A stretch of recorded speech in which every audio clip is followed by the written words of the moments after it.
from the city that never sleeps. 17 miles from Madison Square Garden, New York City. It's America at Night with Rich Valdés, America's favorite late-night talk program, featuring interesting guests from around the world and calls from across America. And now, here is your host, Rich Valdés.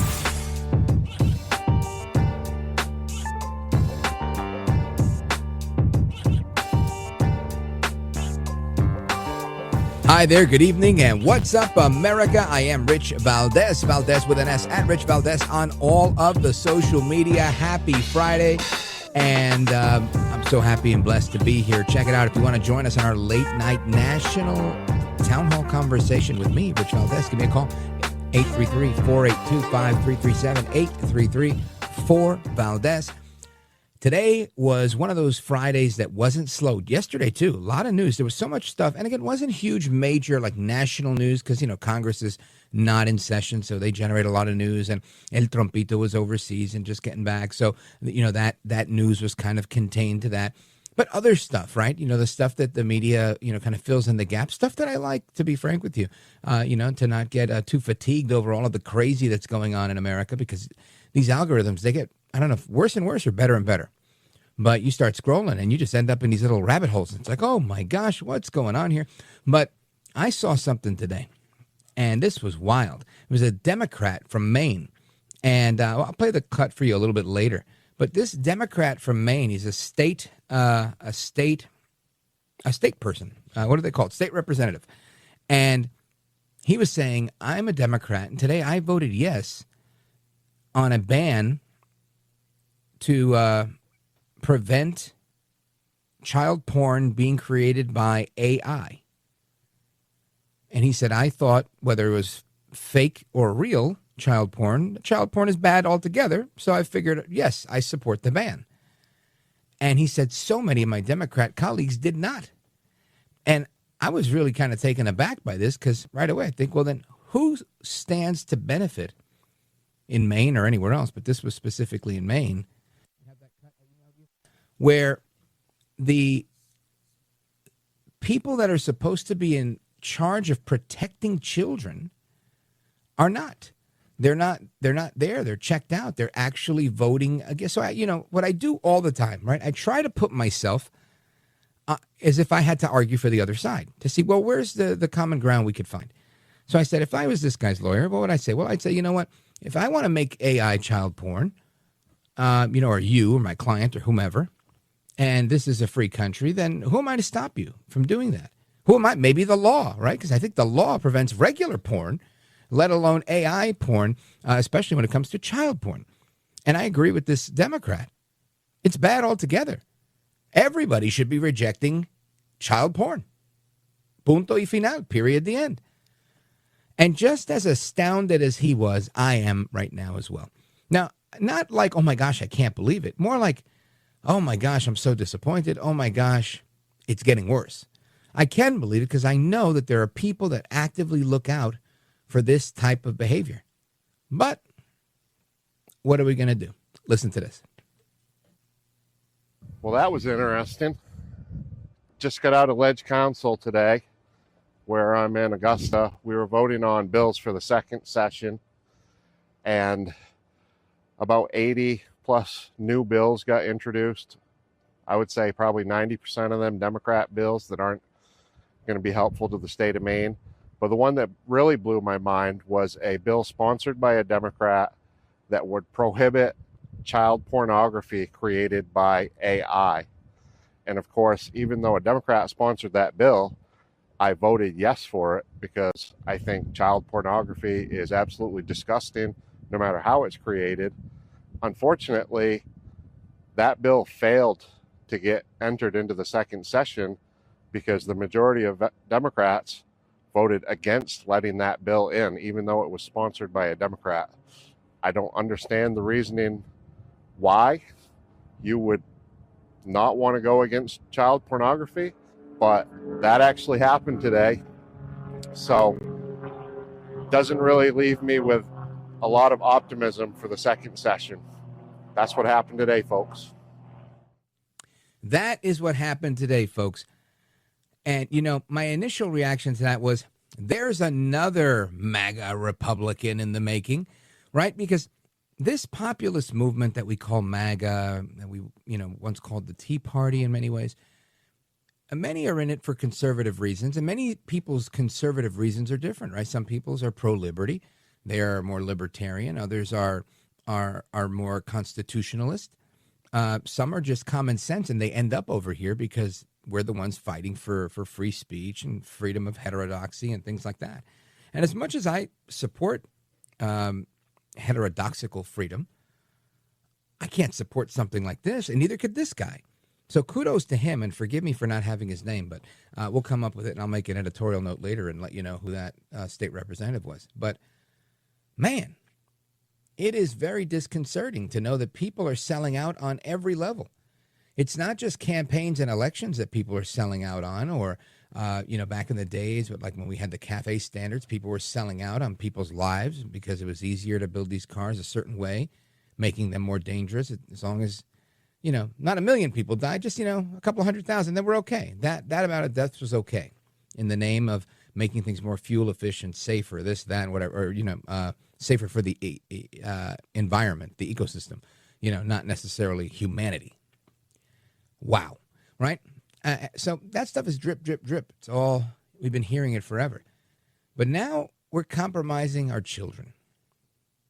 And I'm not that old, right? I'm 47 years old. I consider myself a relatively young man, although I feel myself making more old references. But needless to say, I feel like I'm from an era that still thinks that all bets are off when it comes to kids. Sadly, I feel like I might be a relic here, and maybe the rest of you that are listening to this program. But wow, right? Really, but wow is all I can say here. And I don't know if I could say this is because it's Maine and it's close to Vermont and that's the home of Bernie Sanders and this is the New England liberal disease. No, I don't think it's any of that. I think we can go to just about any state in this union and you're going to find this pernicious problem known as Marxism wherever you go. And you're going to see the writing on the wall, whether it's within a labor union, which is where they tend to live and breed, whether it's within the ranks of the largest labor union and their workforce, teachers, people that work in public education, and so on and so forth, right? The unions are still, by and large, the stronghold. There have been some standouts lately. You know, I want to give kudos to the Teamsters for trying to separate I think it might have been the Steamfitters Union, at least New York Steamfitters, in this last election for President Trump broke away. But you're talking about, I don't know, a solid 5 decades of support for just Democrats. We're to the point it's non-negotiable now. You know, even Zoran Mamdani, why do you think he's doing as well as he is? Unions are behind him. And those unions turn around, they tell their membership, this is how we're voting. And we need you. You're going to be off on election day, and you guys are going to volunteer, and you're going to do this. And I've seen this stuff a million times.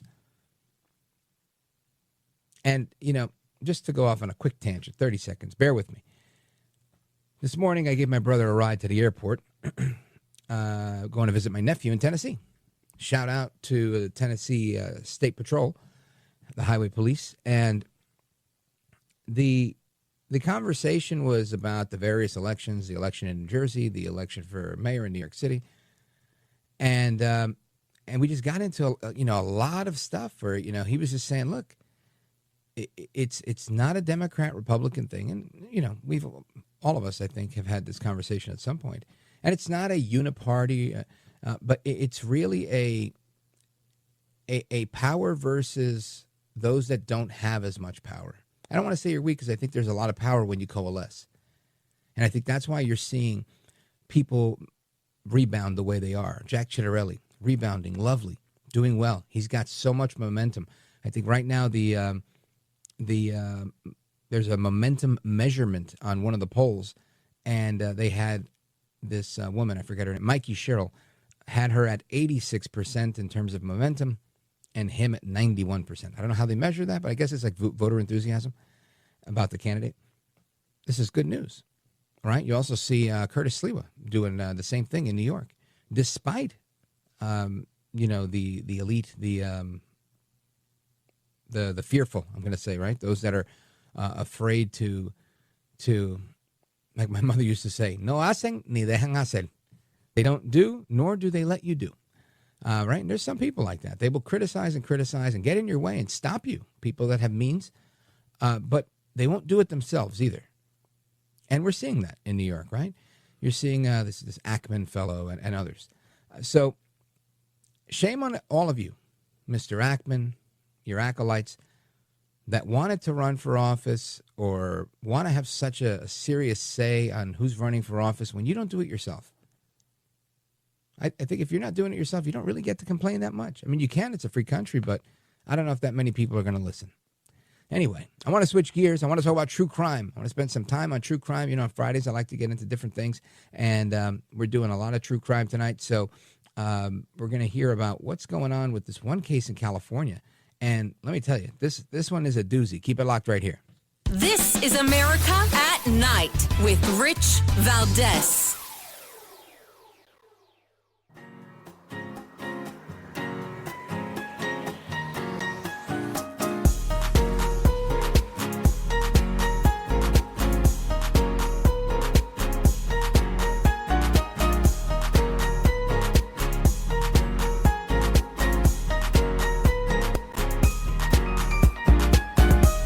Well, thank you, Rich, and thank you for everything. I know you very well, and I listen, but I have a lot of people that listen, and they love your show, and I appreciate it very much. America at Night with Rich Valdés. Brent and Jen, good evening to both of you. The Todd family was known to go back and forth between their Celebration, Florida home and here in Connecticut. That's because they had a business here in Colchester, a family physical therapy business.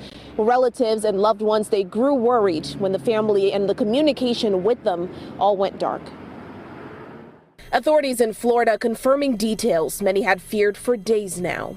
Anthony has cooperated with the investigation, and he has confessed to killing his wife, Megan Tote, along with their children, 13-year-old Alex, 11-year-old Tyler, and the Osceola County Sheriff announcing on the brink of tears, little Zoe, who was 4 years of age, born July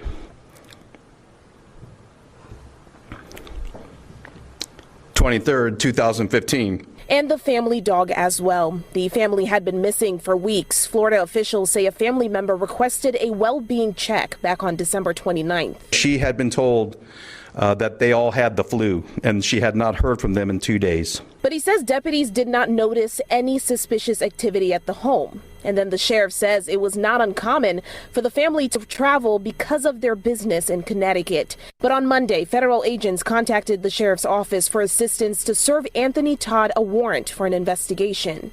A safety check of the home was conducted where deputies discovered 4 deceased individuals inside. That is a report from Fox 61 in Florida. Yeah, you heard it right. This Toad family, this guy, he killed people. He killed his wife, his children, and then he kept their bodies there. Now, I'm sure there's some sort of philia disease that we can label this guy with, but this is absolute insanity, and I want to get some reaction to this and some analysis on it as well from Nils Grevillius. He is a L.A.-based private investigator. He's with us tonight. Nils, talk to me, man. What's going on here? Well, I think you've got authentic psychosis here with Mr. Tote probably in the throes of paranoid schizophrenia. Tell me more. Is that typically what paranoid schizophrenics do? They murder people and keep them around? No.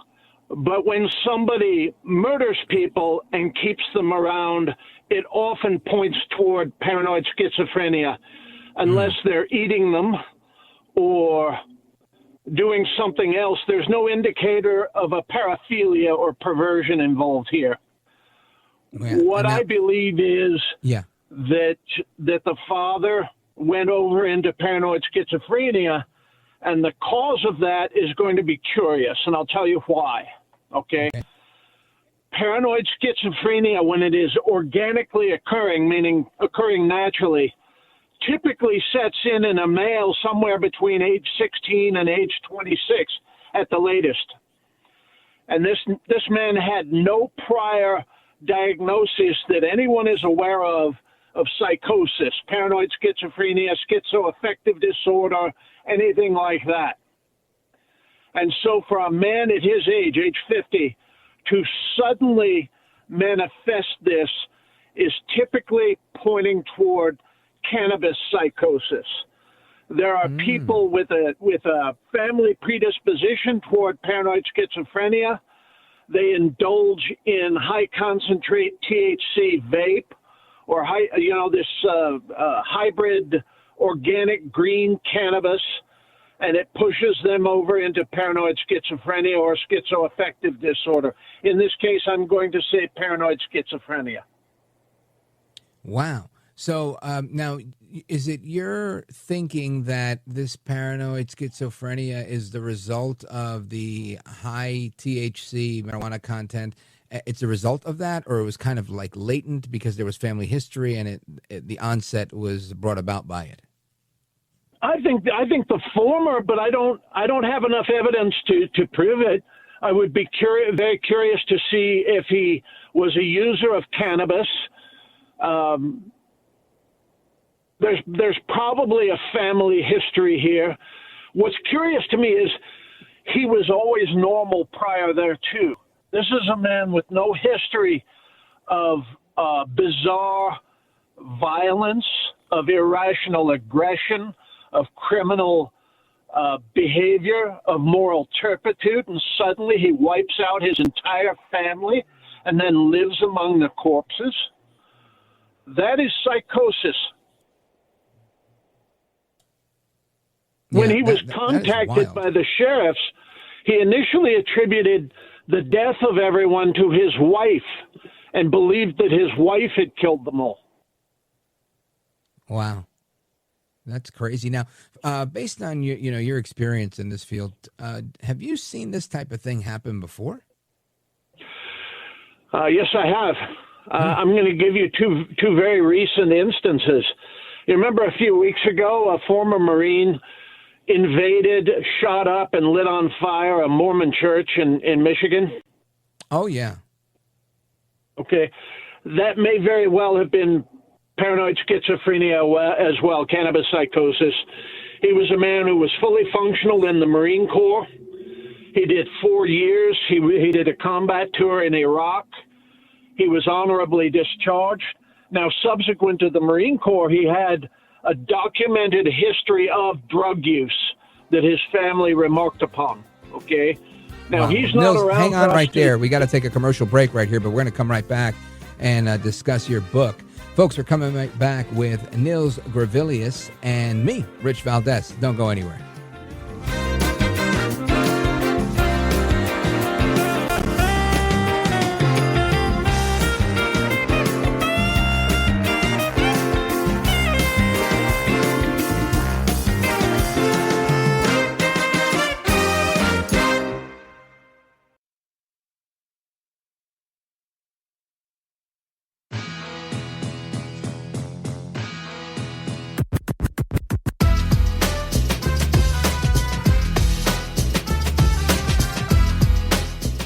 Now, 833-4-VALDES. That's 833-482-5337. 833-4-VALDES. That's Valdés with an S.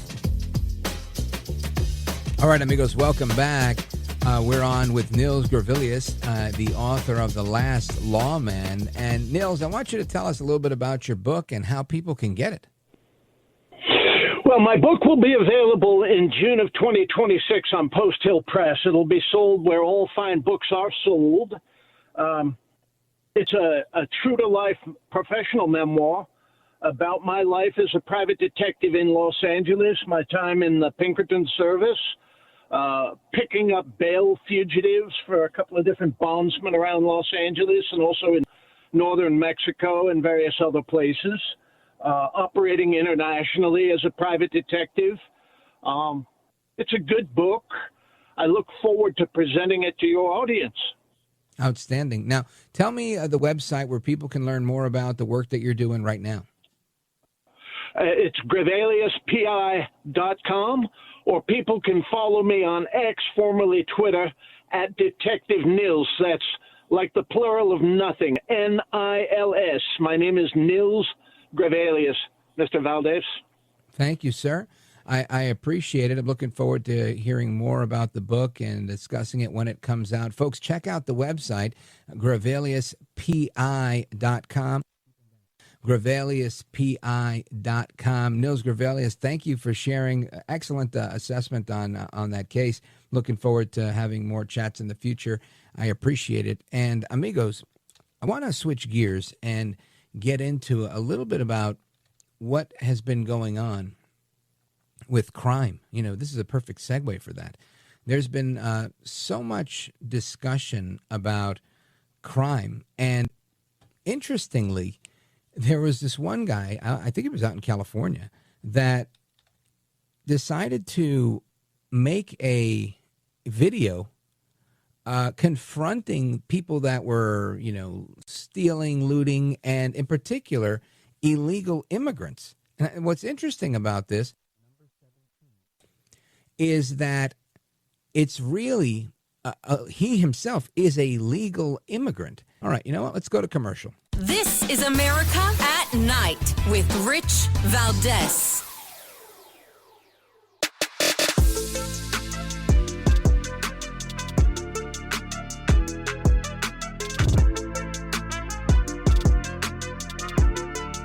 Look at Rich Valdés. He's now a radio host, and he's a great radio host. America at Night with Rich Valdés. All right, amigos, welcome back. We are live and national this Friday night. If you want to give me a call, 833-482-5337, 833-4-Valdés. Now, I think we have beat up and exorcised with an exorcism the ghost in the machine, and I believe we have this audio ready to go. Listen to this. Do you feeling bad because Mr. Donald Trump no give you more food stamp? $3 is the solution. Let me show you something. Look, Jose Ole taquitos, only for $1.25. Extra large burritos, $1.25. Big pack of fries, $1.25. Sliced onion rings, only for $1.25. Hot smoky sauce, only for $1.25. Coca-Cola, only for $1.25. Everything is for $1.25. But before to come into shopping here, you need to start to work. See you later. I thought this was great. Now, I'll tell you why. Right, number one, watching it was funny because, you know, here's a guy, he's a Hispanic guy. He's very funny, obviously, and he's there with his accent, and you know, he's making fun of the people that are, you know, complaining about losing SNAP. Now, I'm not talking about the you know, the elderly, the infirm, the those that are unable, right? But there are these satirical videos all over the internet of like young men and some women that are saying things like, it's the government's job to take care of me, and you better get me my food stamps back or else, you know, like they're not real, but they're funny. And maybe some of them are real, and that's sad. But this guy's responding to that trend in videos. And, you know, with his natural accent, I love the part where he says, are you upset because Donald Trump? I have the answer for you. It's $3. I could hear that all day. I must have played that 3 or 4 times because as he was doing it and he said Donald Trump, all I kept hearing was and the Hakeem Jeffries and Chuck Schumer memes were just flying into my mind as I was watching that video. And I thought, oh my gosh, the meme wars will continue. With the sombreros. It's going to be sombrero gate all over again. Anyway, I wanted to share that with you because I thought it would have been good timing that we were talking with the gentleman from California, and it would have been funny. But lost all my mojo there when the stupid thing didn't work. So now we're on this topic of illegal immigration, and not just illegal immigration, but the government shutdown and people on public assistance, you know, food support. Like SNAP. And I can tell you that I grew up very poor, so I know a thing or two about what that's like. However, there are a lot of statistics out there and a lot of things that we learned during Elon Musk's tenure in the Doge Committee. And I guess my question for many of you is, what are your thoughts on, I guess, a percentage, right? If you had to guess, what is your thought as to the percentage of fraud that exists in SNAP, Medicaid, not Medicaid, food stamps? Medicaid and Medicare, I think, is an even bigger number of fraud, because you have sometimes doctors that participate as well to, defraud the government. But in this specific instance with food stamps, now EBT, SNAP, what are your thoughts? I'm really curious to know. 833-482-5337, 833-4-Valdés. Your calls and more when we come back. This is America at Night with Rich Valdés.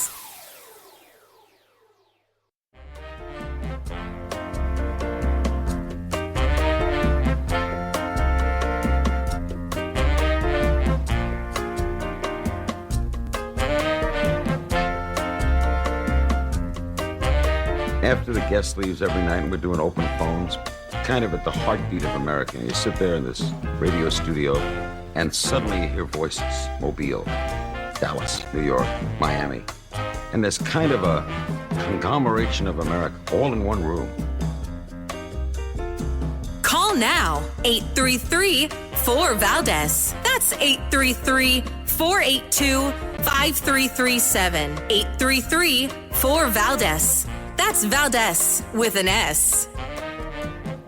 All right, amigos. So I know we're going to talk about a few things, right? We've been talking about this psychosis, this guy that, made headlines again. He made headlines some years ago when this happened, and he's back in the news. And there's a lot of crazy stuff in the news. But with the diagnosis we were talking about earlier of paranoid schizophrenia, we're also talking about fraud. How much fraud do you think exists in SNAP? Do you think it's 10%, 20%, 50%, 60%? I'm really curious to know your thoughts on that.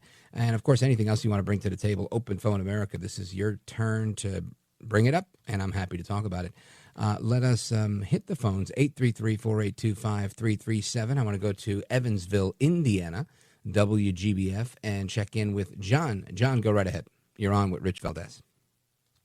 Yeah, Rich, thanks for taking my call. I'm an every night listener. Love your show, buddy. Thank you. I'm just wondering where the private investigator got his degree on psychiatry and, because it sounded like he was making a diagnosis, right? As opposed to discussing the private eye nature of it. Yeah. Right, because, I know some of the most successful businessmen that I know are, I will use the word potheads, Oh, yeah, right. And, this is an interesting thing. Yeah, go ahead. Yeah. Finish your thought. And if that was the case, I believe this would happen much more often than just, a case here and there and then label it THC psychosis, Yeah. Listen, I think that's a fair point. And I've always had my own question about something like that. And it's honestly hard to find an expert that will weigh in. I once had someone that did a whole op-ed in the New York Times about, they were railing on marijuana use and linking to everything. PhD, was in clinical practice, saw patients, and I think even taught in medical school for, therapy and whatnot. And I thought this was a great guest, and they refused to come on. They rejected every one of our invitations. And I didn't want to argue with them. I was just very curious. Now, just so you know, that happens a lot. People hear me and they go, who do you talk about? Who do you talk to? And if they don't like what they hear, they don't want to talk to me. Hence why I've invited AOC on this program a million times. Hence why Zoran Mamdani hasn't accepted any invitations. Yeah. But needless to say, I have made my own observation that is anecdotal, right? I've been around people a long time, like you, and I've met many a person that is a pothead, and many of them function just fine, and they're, like you said, they're very successful. However, there is something that I find in common with them. Those that are real potheads. I don't mean like guys that are in their 50s and if they go to a concert with their friends, they'll burn. I'm talking about the guys that are like 2 or 3 times a day in their late 50s and have been doing it since they were 12. Right. They tend to thrive in conspiracy theory stuff, or conspiracy fact, or whatever you want to call it, but they love alien talk. They love anything that's kind of off the beaten path. They love it. And I'm not saying that's a good thing or a bad thing. I'm just saying that's something I've noticed whenever I've gotten into those conversations, very in depth. It's with those guys. And so I've always had the question, are they enlightened? Like, is their use of marijuana, is it almost like ayahuasca? Has it opened up this portal in their mind that lets them see things that I'm unable to see? Or is it the other way around, right? Are they just gullible and like that type of entertainment? I don't know the answer, and I don't really have an inclination in either direction. What's your thought? Well, I know that they're, as far as the gun laws, they're trying to, make it, if you have a background in marijuana use, that they're going to keep you from getting a conceal and carry license. Which, I didn't know that. I hadn't heard that. I can tell, just so you know, that from interesting tidbit. They passed a marijuana law in New Jersey. Check this out. I think you'll find it interesting. And with this marijuana law that they passed in New Jersey, it was so comprehensive that it even said that if the police pull you over and you are a minor that has a provisional license, you are entitled to be. So, for example, if you pull over someone that's 17 years old driving in New Jersey and they are drunk, you are, as the police, you can call the registered owner of that car, usually their parents, and say, hey, the person driving your car was arrested for, driving while intoxicated. But if they are arrested and for possession of marijuana, which is no longer a crime, so they would get a ticket if they had too much, like in their possession, if it went outside of the legal limit, but they don't have to call the parents in that situation. And I thought that was just very interesting that was actually written into the law. There were so many protections for people that use marijuana in the New Jersey law that came out a few years ago. So I think it varies on a state-to-state basis. Yeah, the legalization, well, not the legal, but the decriminalization of all of it has changed a lot of things, to a lot of weird things written into the law. Like the conceal and carry thing and all. Yeah. And, but yeah, I just the private investigator, that just kind of, I don't know. I just felt like I had to call you and me both. You and me both. I have to be frank. I heard. I was expecting. I don't pre-screen anybody. Everybody I meet for the first time, typically, unless they've been on before, and I was expecting a little bit more of a detective approach, right, as opposed to like a clinical approach. When I get that type of analysis, I usually rely on America's psychiatrist, Dr. Carole Lieberman. She's one of my favorites, and she truly is an expert in that area. So when I talk to her next, I'm going to ask her some of these questions. John, thanks for the call, my brother. I really appreciate it. God bless you, brother. Amigos, we're taking a pause, coming right back. Oh, no break? Oh, okay. Where do I go? Okay, so great. I don't have to take a break. Even better. Let's go to Paul. Paul's in Boise, Idaho, on KBOI tonight. Paul, go right ahead, sir. Thank you for taking my call, sir. Yeah. Oh, by the way, I want to ask you, Paul, because I know you're a pretty astute guy and you pay attention to what's going on. Just my question: what is your thought on what my question, which was, how much fraud do you think exists in SNAP, in food assistance programs? Well, one of the first things that I noticed since they got SNAP and then made marijuana legal was they traded pot for snap for food. And, you know, I think I get what you're saying. You know, when I was a kid, I may have shared this, may not. My dad had this like part-time gig. He was, I'm going to say he was like the bouncer. There was this illegal gambling place, like a little illegal casino in the back of a bodega on Nostrand Avenue that his friend ran. And it was very common. I think all of them had it, right? I say illegal because it was in Atlantic City. But it had little slot machines. They would have a card game back there. And, you know, and they'd bet on it. And everybody went. I mean, there were cops that were there, all sorts of people that were there. And my dad was like the door guy.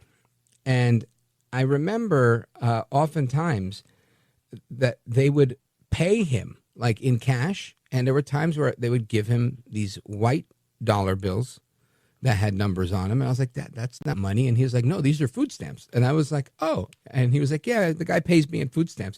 And so it's what you're talking about. Many, back in the days at least, before they came out with the card, the bodega people would make money on this. I'm sure it was all sorts of illegal. But what they would do is, you know, you'd get your book of food stamps. Let's say it was $100 worth or $50 worth. And they'd go, I'll give you $25 in cash. And people wanted the cash because whatever reason, maybe they had a drug problem, maybe they just needed cash to pay their bills, whatever it was. So the more they had in food stamps, the more I think they sold it for half. So if you had $100 in food stamps, you'd sell it to that guy, and he would go ahead and give you $50 in cash, and then he would turn around and use those because you could use them dollar for dollar just about everywhere to buy food. I think they kind of curtailed that when they came out with the EBT card. Right. But that was probably one of the earliest versions of the fraud that I'm talking about. And so it's kind of like what you're saying. Some places, you know, they're trading, you know, they're bartering the food stamps for weed. Really a lot more common than you would think. Yeah, you know, I bet. It is. I've witnessed it before, and I just got to shake my head and smirk and keep my mouth shut. Yeah, and you know, and I think that's part of how it's been, right? And I think, but for, you know, a couple of the reforms that we've seen throughout the years, everybody kind of just lets business as usual go up until we saw the Doge Committee really get into this. And some of the stuff that I saw here, they estimate about $10.5 billion, which includes fraud and administrative errors. And recently, the USDA had an estimate that said about $12 billion is stolen annually from food assistance programs, which is I'm not sure if that's in addition or above the 10.5 billion number, and that's from 2024. And there's also an error rate of about 11%. So it's actually not as much as I thought it was, and that's a good thing. Thank God. Paul, thanks for your call, my brother. I appreciate it. Amigos, hasta la próxima. Take care, good night, and God bless you, America. I'm Rich Valdés.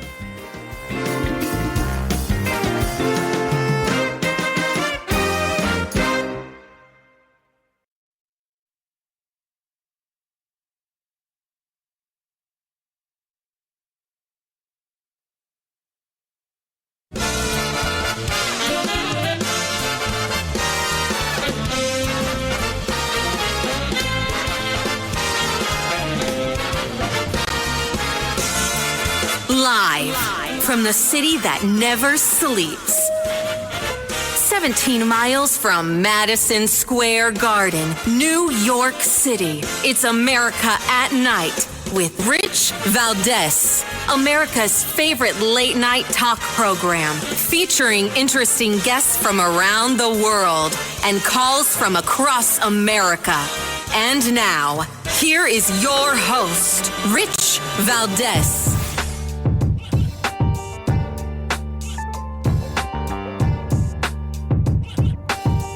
Hi there, good evening, and what's up, America? I am Rich Valdés, Valdés with an S, at Rich Valdés on all of the social media. Welcome to the Friday night edition of the program. We are live, we are national. I am blessed, happy to be here. And the phone number, if you want to join me on our late night national town hall conversation, 7 minutes past the top of the hour, give me a call, 833-482-5337, 833-4-Valdés. And Trump says the Democrats have lost their minds. We are still in the throes of the government shutdown, And they can't get out of their own way. They just continue to lie like a rug.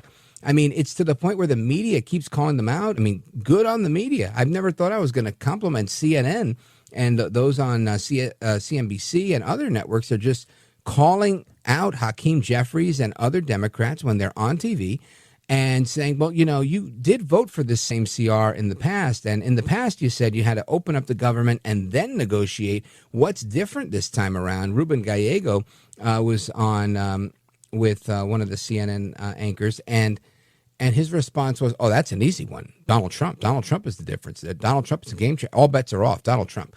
And it makes me think, this is the wrong approach, right? You don't change your values and your standards because of a person, right? You don't say, we've always done things this way, but we're going to do them differently now because of Donald Trump. In much the same way, we don't do that in New York either, right? I'm very dismayed, if I can use that word, with so many of my good Republican friends, good conservatives, good patriots that really they have misplaced their ball sack. They don't know what direction they're going in. They are living in fear, operating in fear.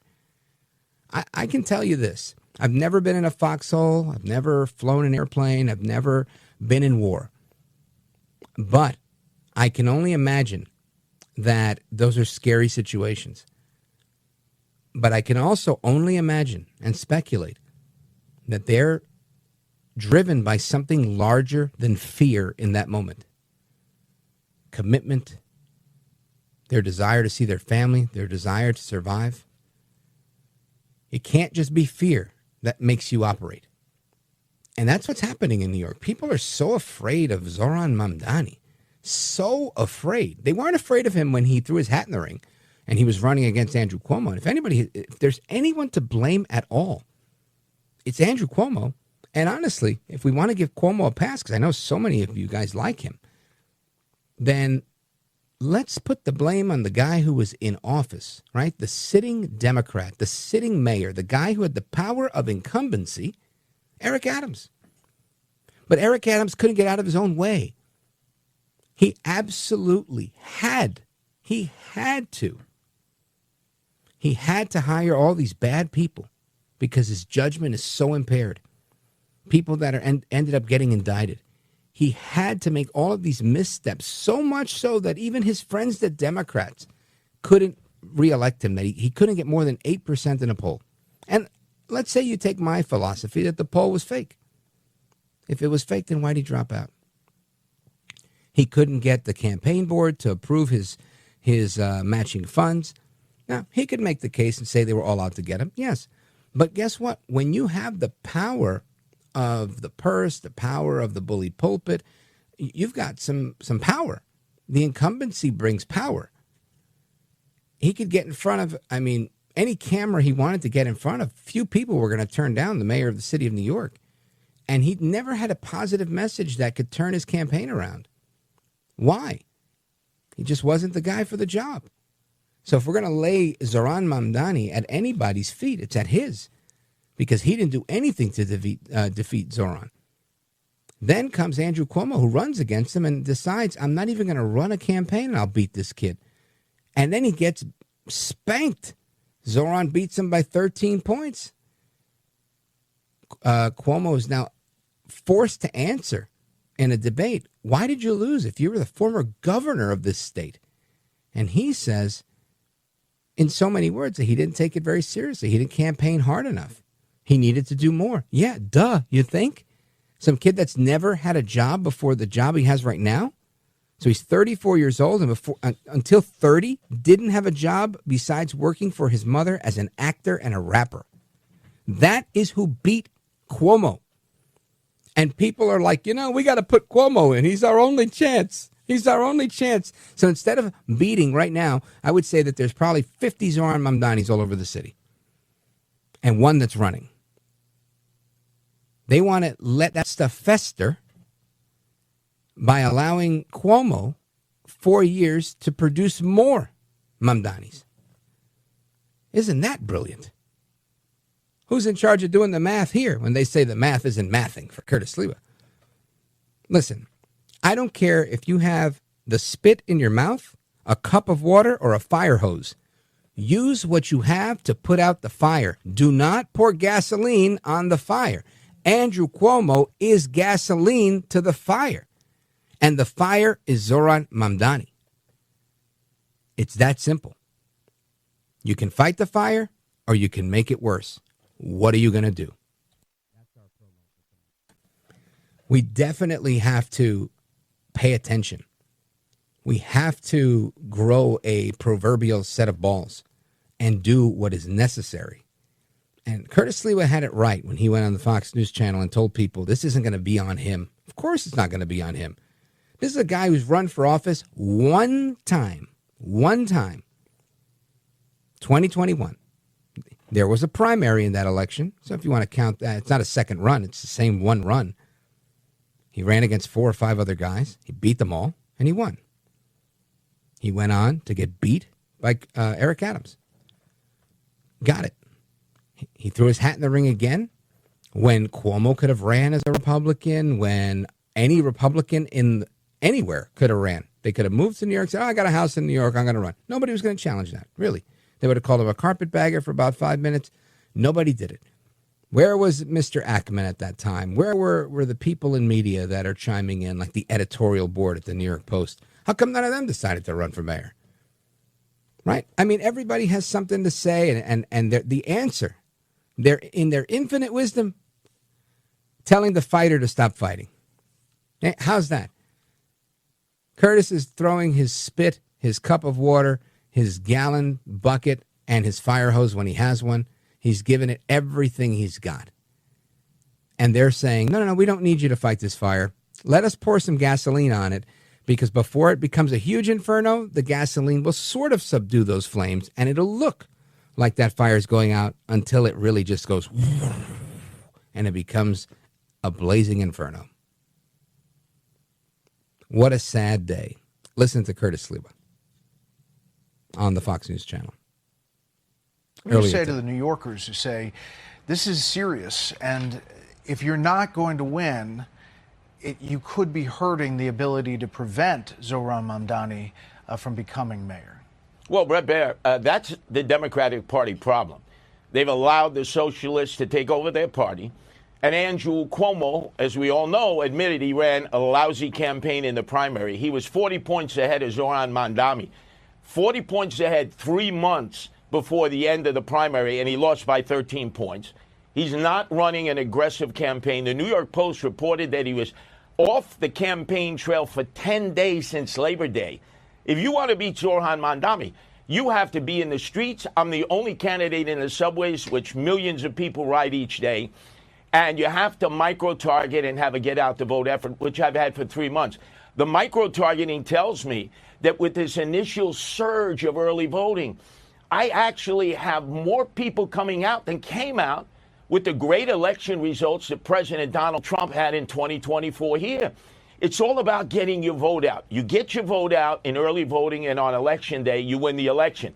Everything else, polls do not elect the candidates. And by the way, in this race, the billionaires, the influencers, and the insiders have been wrong every step of the way.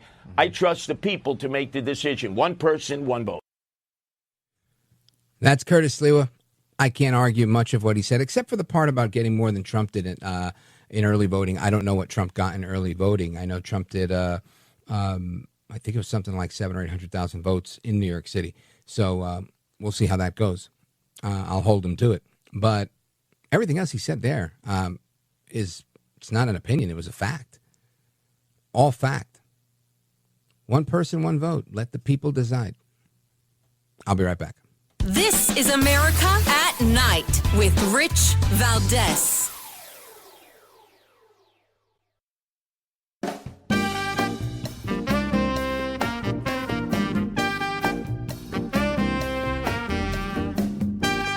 Thanks for what you do. You have so many people. You ask the questions that if the viewer had a microphone, they would ask that question, and you seem to always ask it right at the right time. So God bless you, my friend. America at Night with Rich Valdés.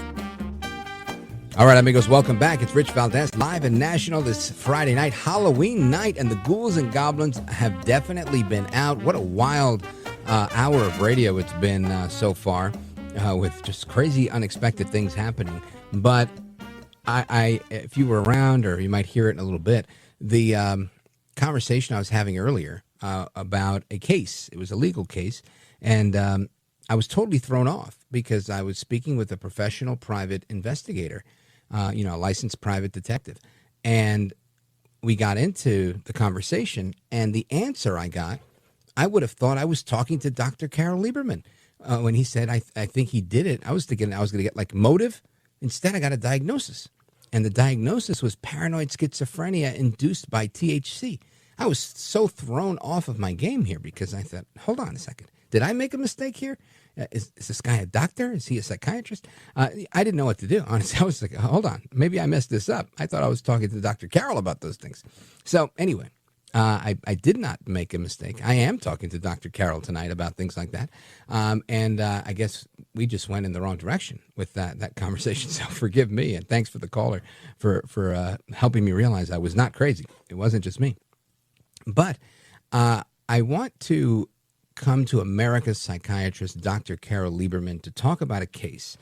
It was a case that I, taking a look at the newspaper in New York Post, and I saw this thing about a nanny, this relatively young girl that was taking care of these little kids. She has been for the last couple of years, and all of a sudden she just checked out mentally, put this child in danger. The family wasn't there. They asked the wife's dad to stop by. He's an older guy, 83 years old.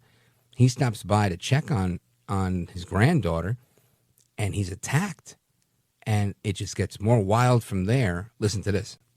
She's charged with murder, but wouldn't go in front of the judge. The amount of rage and just the sheer magnitude of this violent assault is just incomprehensible. Tonight, we're getting our first look at the nanny accused of stabbing a grandfather to death in Royal Oak. And at her arraignment today, Samantha Booth refused to put clothes on, and she wouldn't even leave her jail cell. Thanks for joining. She is a nudist now, too. And I don't mean to make light of her mental health issue, but I'm blown away by this one. It was such a gruesome story, and I don't like to do those too often. But I was really interested in, what causes these types of breaks, this snapping of the mind. Dr. Carole Lieberman, the terrorist therapist, America's psychiatrist, welcome. Thank you. So you heard that clip. Isn't this crazy? Yes. I read about it in the New York Post. I know. Well, what's interesting is that she really, the pictures that they have of her, she really does seem to have, obviously. Just try to speak directly into the mouthpiece on your phone because it's tough to hear you. Sure. Okay. No problem. I was saying, according to the pictures that they have of her, it's clear that she has some kind of mental illness. But it seems as though, if she was that way, when the family wouldn't have hired her, if she was anything like she was. Right. If she was a crazy person, they would have known. Right. So, what does that mean?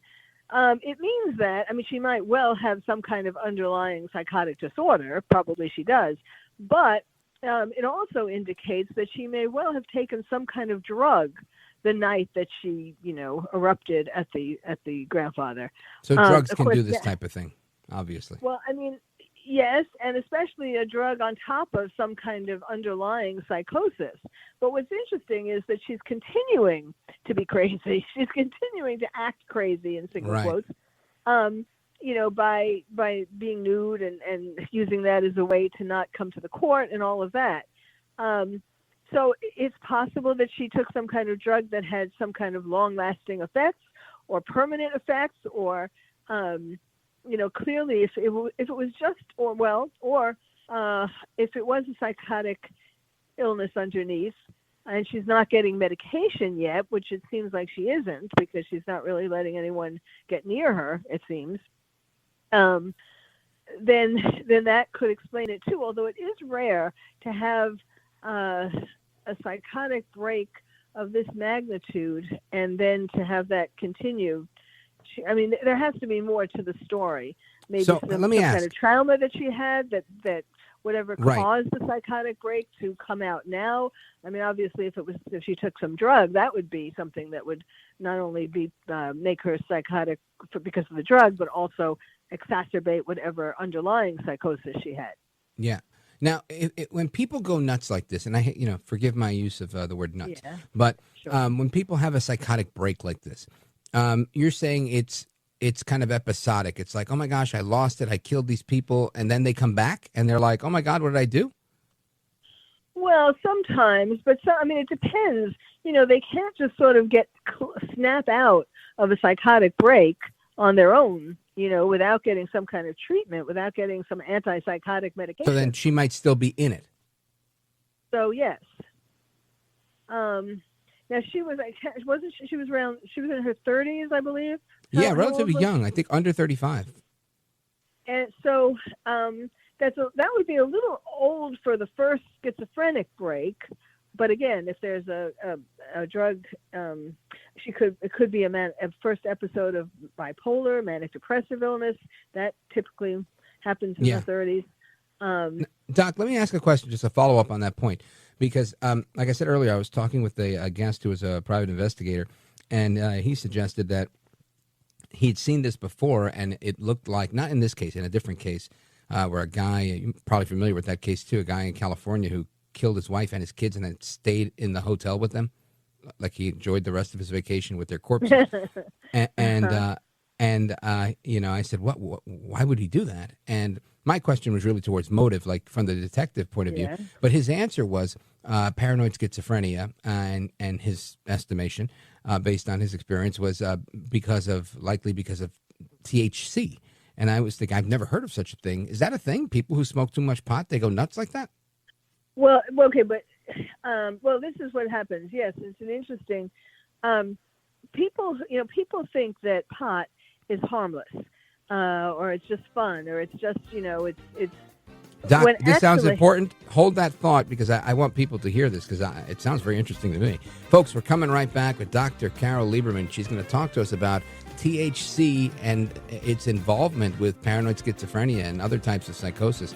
I'm fascinated by this. Plus, we got another case I want to talk about. So don't go anywhere, folks. We're coming back with America's psychiatrist, Dr. Carole Lieberman, and me, Rich Valdés. Don't go anywhere.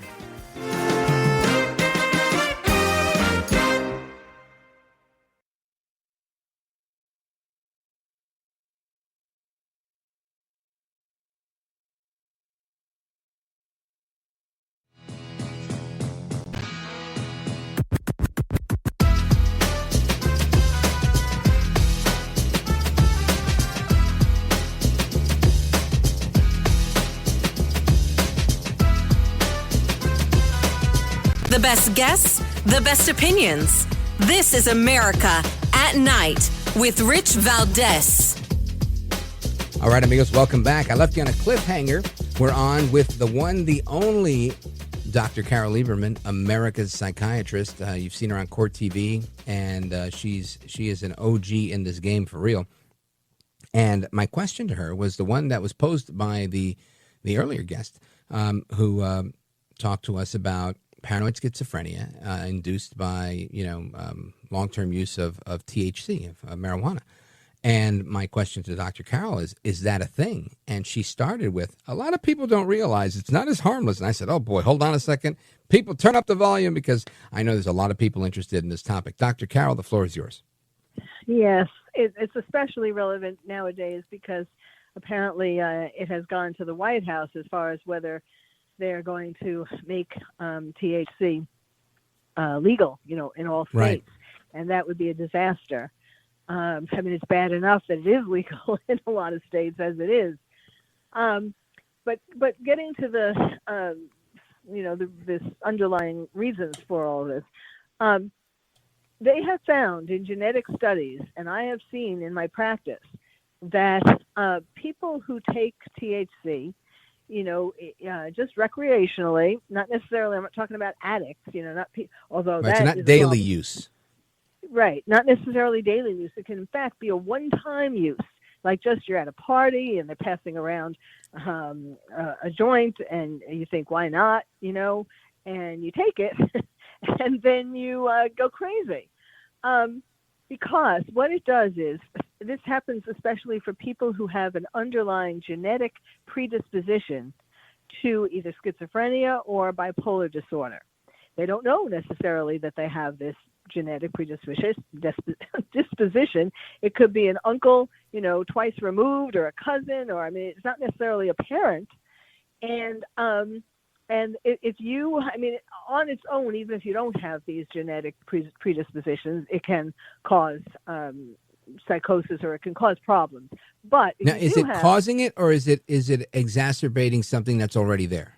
It's making the underlying psychosis manifest. Got it. Which maybe like if you didn't do it, it may not have come. Exactly.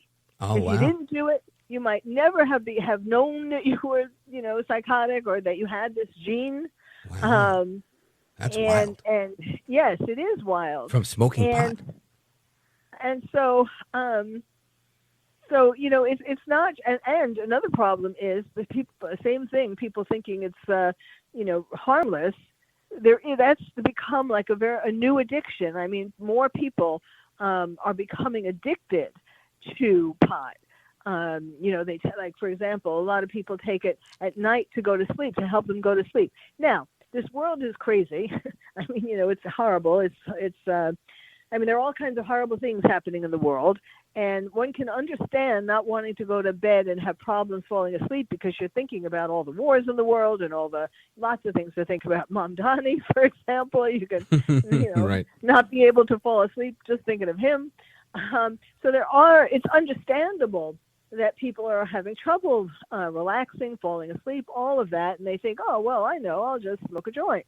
Well, Or I think the new thing is chewing gummies, edibles. Well, yes. And, actually, I had a patient who I had been treating for years and years, because I do psychoanalytically oriented psychotherapy, so my patients stay with me for years, to get to the root of their problems. But anyhow, this woman was bipolar, and I had kept her in excellent balance for all these years, like 15 years, something like that. And for some strange reason, I guess it had to do with her daughter, who perhaps she wanted to make her daughter feel that they were friends or something. And for some reason, totally out of character, she had a gummy. And that sent her into the hospital. That caused her to have a break and to become psychotic. And she had to go to the hospital the first time in my 15 years. So yes, those even seem even less harmful than a joint. Right, and they probably taste good. Yes. I take magnesium gummies, and I feel like they're candy. I'm like, man, these are great. I can only imagine, right? The people that do weed, they're like, oh, this is terrific. Let me have another. So, okay, so that was really insightful. So this is a thing, and it is a possibility. So do you think, so that's on the table with this nanny who kind of wigged out and said, I'm going to, go bananas here, and, the slaughter that she committed. And then she tried to kill the brother as well. Yes. And we it's like we don't know anything. And I'm floored by the whole thing, that she was with this very small child, and thank God the child wasn't harmed. And I feel terrible about the dad, 83-year-old man who took the brunt of her, psychotic crazy. But there's really no way you could prevent this type of thing, is there? Well, you can interview. Nannies, the hand that rocks the cradle. Nannies can be very, can surprise you. Most of them don't surprise you like this, nanny, kill your the grandfather. But, yes, you do, you can try to get references, and you do an in-depth interview and all of that. But sometimes, apparently she was working for them for a while, and none of this had come out before. So, when things change in the life of your nanny, like they start taking drugs or something like that, that then, you can't, it's hard to anticipate that. But I was just reading about how she was on TikTok, and how it seemed like her mental health was, she was having increasing problems with her mental health. Oh, wait a second. Cops say they also found magic mushrooms and marijuana in her purse. Oh, So, right. okay. And we don't know if she was on that. Well, if they were in her purse, I think it's a good chance. Right. No, I know that. I remember reading that. That was the next sentence. That we don't know if she was on it, but we found this in her possession. Yeah. And it makes me think, wow, so maybe that's what's going on. Now, this, of course, I put my tinfoil hat on, and I start to think, I don't believe, and this is a separate issue, not necessarily medical, but I know that you're an expert on this stuff because of your background as an expert witness on court TV and in the legal profession as well as a psychiatrist. It's no secret, I think, to me, and at least many of the people I've interviewed, that China is conducting what they call unrestricted warfare against the United States. And I think there's always been a drug problem, a consumption problem in America. Americans have had money and they like to get high. They like to get messed up. And this is a part of the recreation that we have in this country, whether you like it or not. I get it. And this is why drug dealers say, well, somebody's got to sell this stuff, because if they didn't want it, we wouldn't sell it. But the amount of overdoses that we've seen in recent years is ridiculous, right? It's extraordinarily high. And this goes well beyond people that are recreational users or even addicts that are looking to die accidentally. This is clearly, to me, they're poisoning the drug supply, the Chinese, and this is how they're getting the Americans, right? This is their warfare. With that being said, do you think that's happening with gummies, with mushrooms, with other types of drugs as well? Like a higher potency to hurt people, to make them psychotic? Done by China? I mean, yeah, it's hard. Perhaps. Well, perhaps. I mean, we do know that that is another aspect of it, that even marijuana, that even just like your typical joint, you can't trust what's in it. It often does have, other things that in it besides. Now, I don't know, I can't say that China is doing that necessarily, but. Right, that's true. A lot of the stuff they grow locally. China is doing a lot of warfare. I mean, in a lot of ways. I mean, TikTok, Right. That's one of their main ways of destroying the mental health, particularly of young people. Now, I wanted to follow up on something you said before, and this was just kind of, my kids are well beyond the nanny age, but let's say I was somebody of considerable means, and after seeing this story in the news, I say, man, I am not hiring any nanny unless I hire Dr. Carole to do a screening for me. Is that like a service you offer, or is there a marketplace for that? That's a good idea. There should be, right? I had nannies for my daughter, and I had a special thing where I wanted them to be French. The nannies? The nanny had to be French, because I went to medical school in Belgium and in French, and I lived in Paris for 3 years, and I really appreciated the French way of life, especially French women, and so I added that criterion to my hiring practice, and that narrowed the selection, the possible nannies down more. So I don't know that I am. I mean, on the whole, there was just like one or two who weren't, but nobody beat anybody. Nobody killed anybody. Very interesting. Dr. Carole, I'm out of time over here, but great conversation. Thanks for clearing the air for me, too, because I wasn't sure what to expect with that topic of the THC, but now we know it could send people over the edge, and that's really good information to know.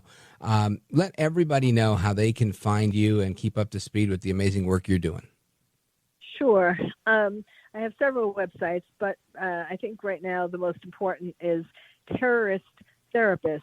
Terroristtherapist.com. Actually, since we're talking about legal things, I also have expert witness forensic psychiatrist.com, and I'm on Twitter, Dr. Carole MD, DrCarole MD, and so yes, I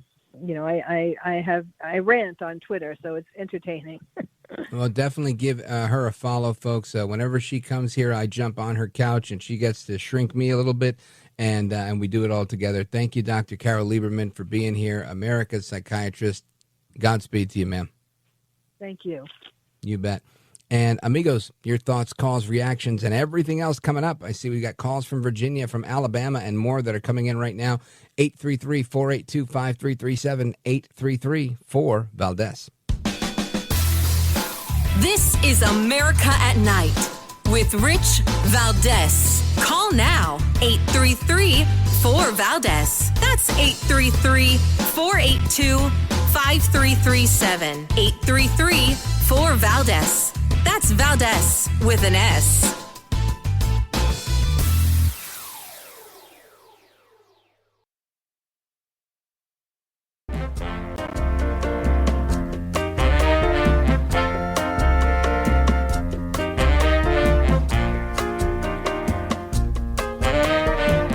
You're educating America, and you are giving us an opportunity to speak freely. That's why I love this station, and I love your show. America at Night with Rich Valdés.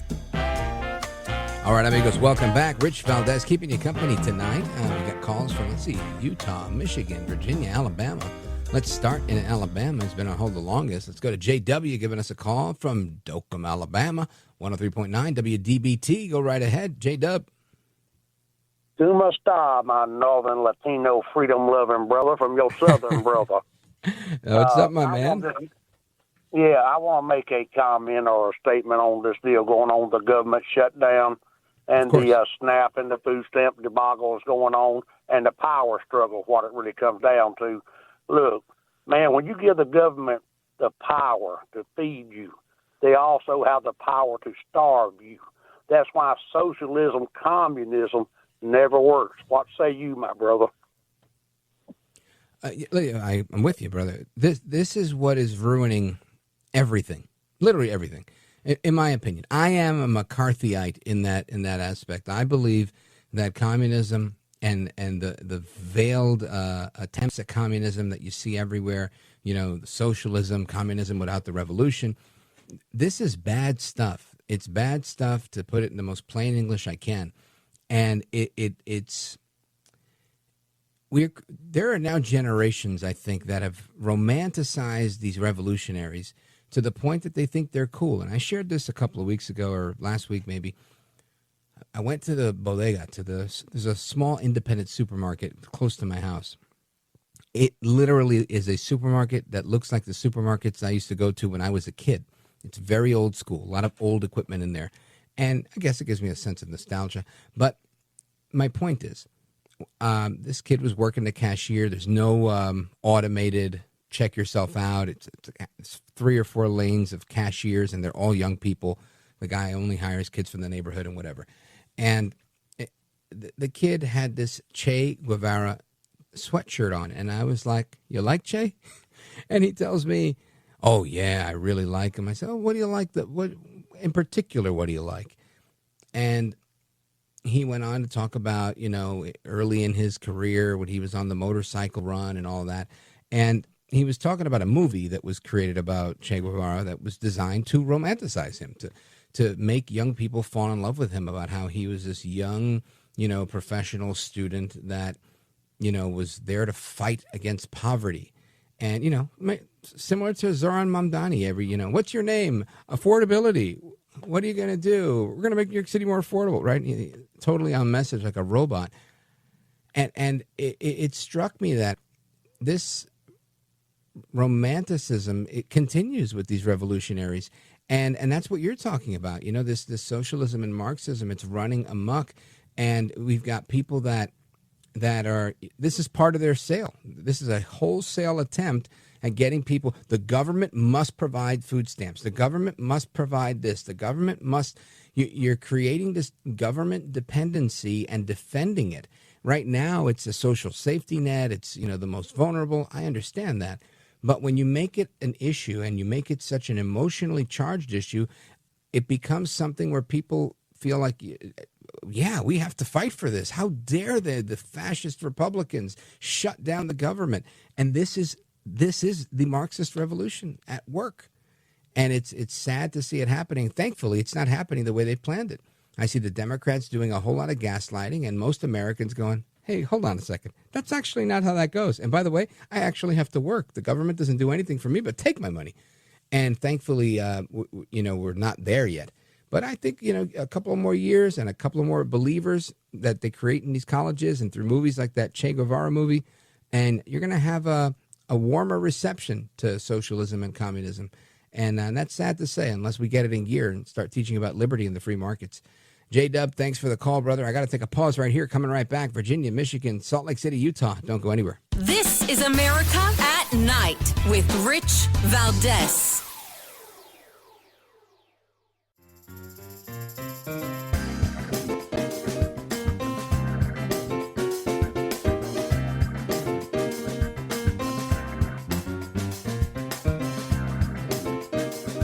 All right, amigos, we continue with your calls, thoughts, opinions, reactions to what's going on in America at Night.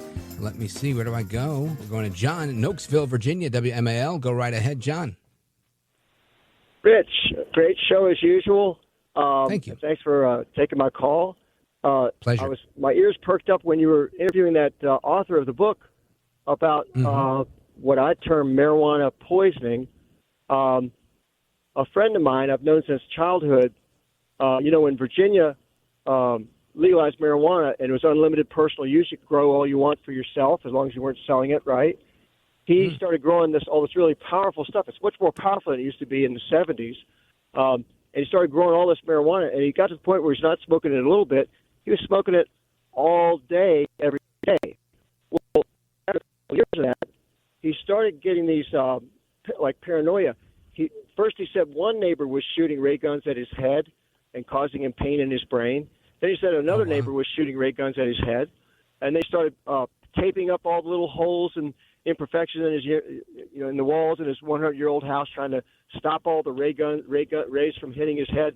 Even one time when I went in to see him, he had fashioned a triangular-shaped paper foil hat and had it on. I was going to say he should try a tinfoil hat to see if that might help. That's crazy. But, these are some of the things that happen. Again, I've not had that happen to anybody I know, and I know a few potheads. But, man, that is a wild story. John in Oaksville, thank you, brother, for the compliment, and thanks for listening, and thanks for sharing that story. Jenny, Salt Lake City, Utah, KKAT, go right ahead. Hi, Rich. I am so happy to take my call on this wonderful Halloween night. I wanted to get your thoughts because I am frightened and I'm scared about what the Republicans... You know what, Jenny? Hang on. The music means I got to go, but I'm going to come right back. Give me about 6 minutes, and we're going to talk about your question as soon as we come back from the break. So don't go anywhere, Jenny from Salt Lake City, Utah. I want to hear what you have to say, and do not fear. That's what the Bible says a whole lot of times. Don't go anywhere, folks. We're coming right back. It's Rich Valdés.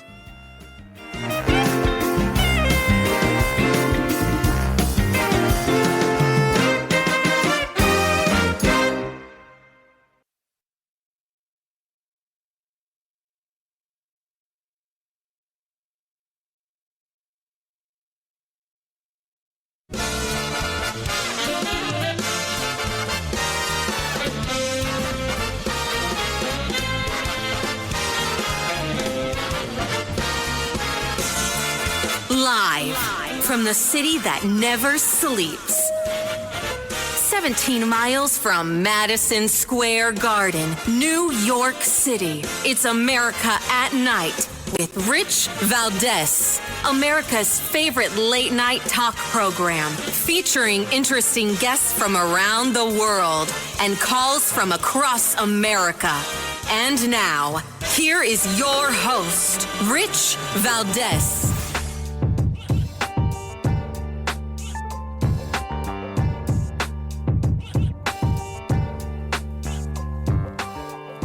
Hi there, good evening, and what's up, America? I am Rich Valdés, Valdés with an S, at Rich Valdés on all of the social media. Welcome to the Friday night edition of the program. We're live and national, back for another hour. It's 7 minutes past the top of the hour. Here's the phone number if you want to join me on our late night national town hall conversation. I'm looking forward to chatting with you guys. 833-482-5337, 833-4-Valdés. And the phones have been especially busy lately, so I want to make sure everybody gets a chance. We're going to get to calls earlier this evening. But I do have to give you a little rundown of what's going on. Earlier, I was talking about this Maine state representative and child porn. That was crazy enough. Well, the child porn in question was AI, right? And Democrats are fighting to allow that, right? To prevent a ban on AI porn. Now, AI is everywhere, right? It's every day. It's in your inbox. It's in your scrolling. It's everywhere you go. There's some sort of AI somewhere. ChatGPT, Grok, all the other ones, Sora, all these videos. Very funny too, by the way. A lot of stuff out there. Well, guess what? Now it's making its way to Hollywood. There is an AI actress that is being considered, and we're going to learn a little bit more about that this hour, because I think that's wild. It reminds me of a time that I was doing one of the offbeat stories that we do in the midnight hour, and it was about a brothel, a whorehouse in either Brussels or Amsterdam. This was about 2 or 3 years ago, and they were using AI-powered sex bots as the offering for their clientele. Not real women. And it was like, the digitization of the red light district. The whole thing was crazy. But I thought it was a fascinating thing to talk about on the radio. And it was. And, phone lines were jumping that night. And I don't know why this made me think of that. If they can use them in brothels, I guess we can use them in Hollywood. Just wondering, what does that look like? So we're going to find out about that. Plus, there's a comet out there. I don't know if you guys, did you know that there's a comet, a big comet?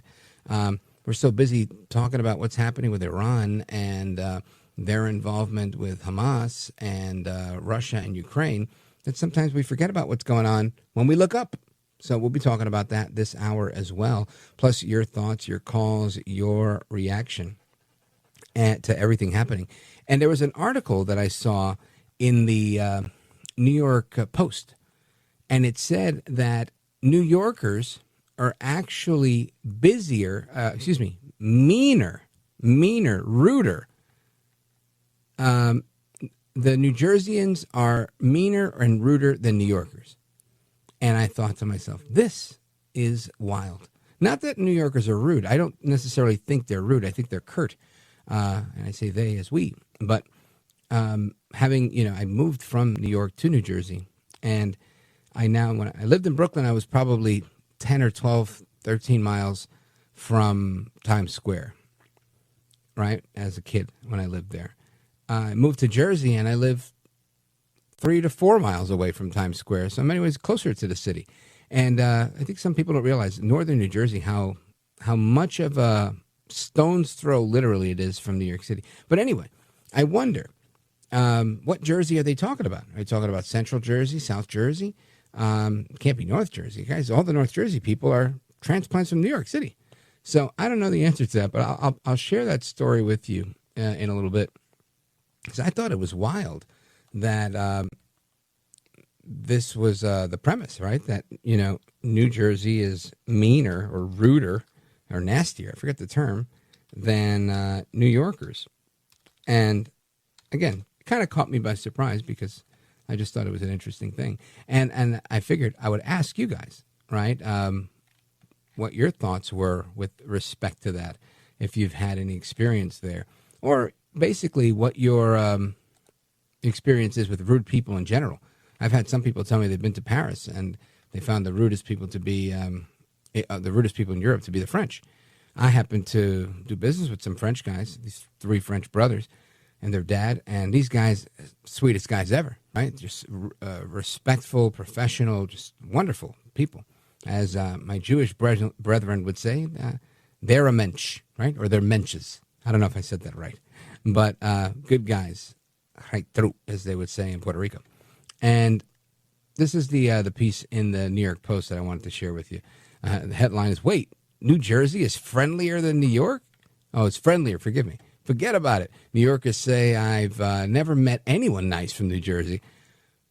And some people are surprised, some people not, perhaps unsurprising to some. But Hawaii has been crowned the friendliest state in America. Oh, that's pretty cool.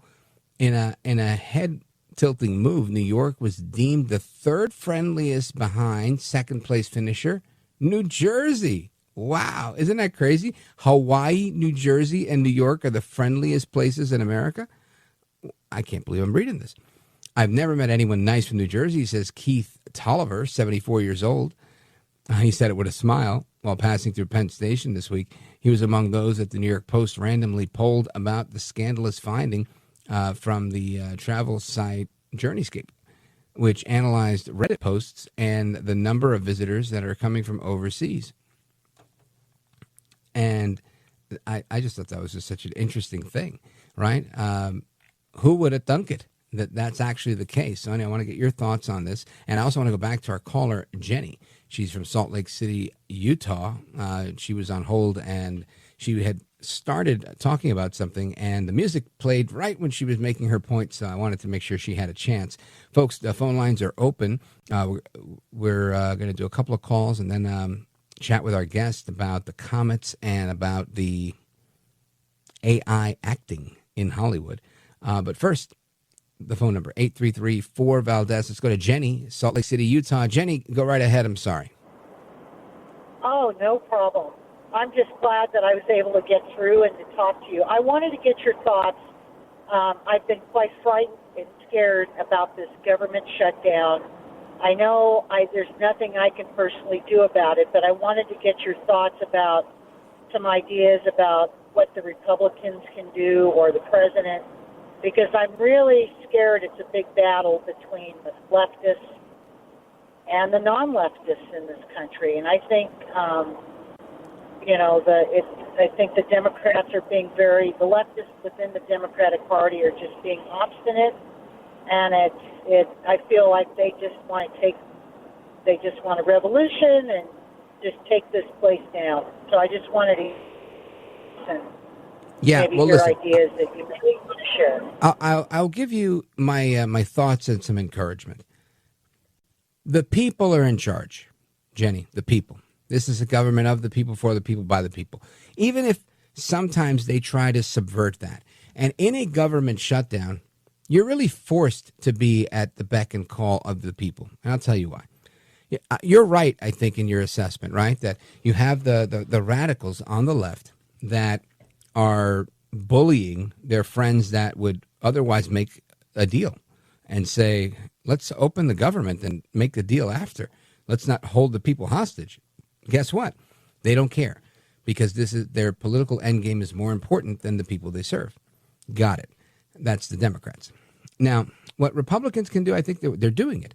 They're constantly looking for new ways, right? Senator Josh Hawley, I mentioned this yesterday, putting together the protection of the SNAP Protection Act. It was a resolution to get money just for SNAP, so that the federal government can fund some SNAP despite the shutdown. I don't remember the outcome of that. I don't know if what it is and what's happening yet. I just read about it yesterday. But I can tell you that they're trying to come up with creative ways to actually help the people, to make sure that this is a thing. And I'll tell you this is important.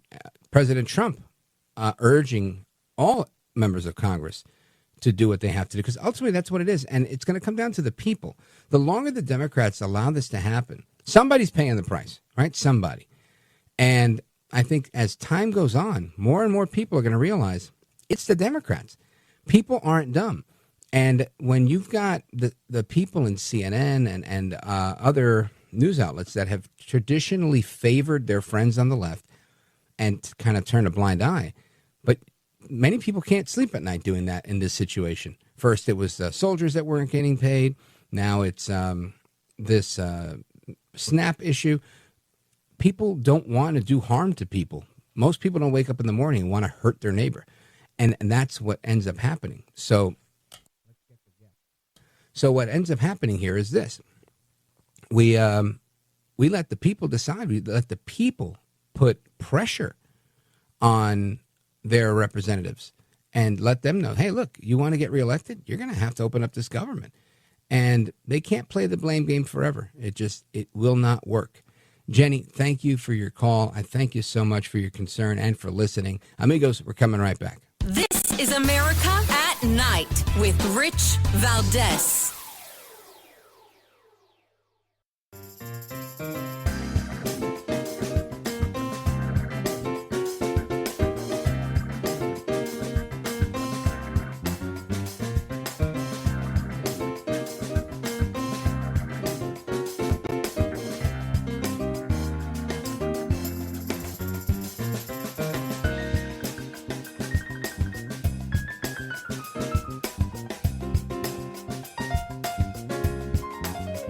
Congratulations on just an amazing show.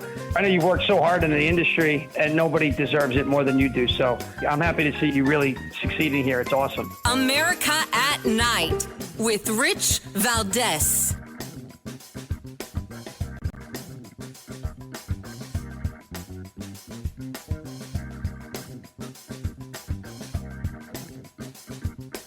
NASA potentially hiding about 3I Atlas? Well, on October 2nd, the 3I Atlas came closest to Mars, within 30 million kilometers, and the high-res camera on board the Mars Reconnaissance Orbiter took several images of it. These are the highest resolution images we have. 3 times better in spatial resolution, about 30 kilometers per pixel, compared to the previous best image, which was the Hubble Space Telescope image. And that was a day after the government shutdown took over NASA, and we haven't gotten the data. And my point is that the politics of the day should not sabotage science. That is Ava Loeb. He is a astrophysicist, and I want to get into this because he's talking about the 3I Atlas. This is this comet that's coming in. And guess what? I don't know almost anything about comets, but I know somebody who knows a thing or two about just about everything. Her name is Xen Sams, and she's the host of A Moment of Xen. You could hear it on radio stations all across this country. And her website, of course, xensams.com. Xen, welcome back. Hey, welcome here, Rich. How are you? Thank you. I am wonderful. It's Friday, letting my hair down, learning about comets. Talk to me. What do you know about this stuff? Because I had no idea what was going on with this 3I Atlas. Well, it's so good to be with you tonight. Like, I'm coming to you from Bergen County, just over the GW Bridge, where I live with my family. And you know that I commute into Manhattan to work at iHeart headquarters. But I also spent years living on the Upper East Side, so I lived this like dual life, suburb and city, chaos, and I think that's why this first story of AI Atlas hit me so deeply. It's really very unique, this interstellar visitor that really reminds us how small but yet how connected we all are, and I've been doing a lot of research on this, Rich. It's not scaring me, but it's allowing me to feel some level of a rebirth or an awakening. So I want to take the audience back to July 1st of this year. There was telescope. There was a telescope system in Chile called the Asteroid Terrestrial Impact Last Alert System, what they call ATLAS. That's what this is named after, okay? And it picked up on something really extraordinary, a comet that we're talking about that didn't really belong to our solar system. And because of that, astronomers named it 3I Atlas. The number 3 means it's the only third confirmed interstellar object ever found. And after Oumuamua in 2017 and Borisov in 2019, the I stands for interstellar, and Atlas honors the telescope network that discovered it. So let's get that out of the way. Now, why it matters, and this is why it really, for me, it resonates deeply. So you've got this icy rock, maybe 2 to 3 miles wide, entering our solar system at around 137,000 miles per hour. That's not just any speed. It's very significant, and I'm going to come to full circle as to why. Number one, that's faster than our sun's gravity can capture, meaning it's just passing through like a cosmic drive-by. But here's a twist, Rich. The telescopes have detected water vapor and unusual gases venting from it. And though it's still far from the sun, NASA and ESA scientists say it's acting like a cosmic, quote unquote, like if you want to say a fire hydrant, spewing water in deep space where comets normally stay frozen solid. So that's clue number one, because it just doesn't add up scientifically. Now, it's billions of years old. It's born around some other star. Now, briefly crossing our neighborhood, that's what we know. But we're going to see it again in December of 2025. That's what the tracking is. Once it swings past the sun and becomes visible again at twilight, what they say. Now, I'm going to say to you, I'm going to go one step further. But before I do that, I want you to react to what I'm saying to you. What are your thoughts and your feelings on what I'm saying? Because then I'm going to go one step further into the meaning of this. Well, so far, I mean, it's the reason I don't normally pay attention to this stuff, because it's usually over my head, right? I mean, I love that you're so enthused. So are you feeling endangered or fascinated? Neither. Curious. So, by the way, totally safe.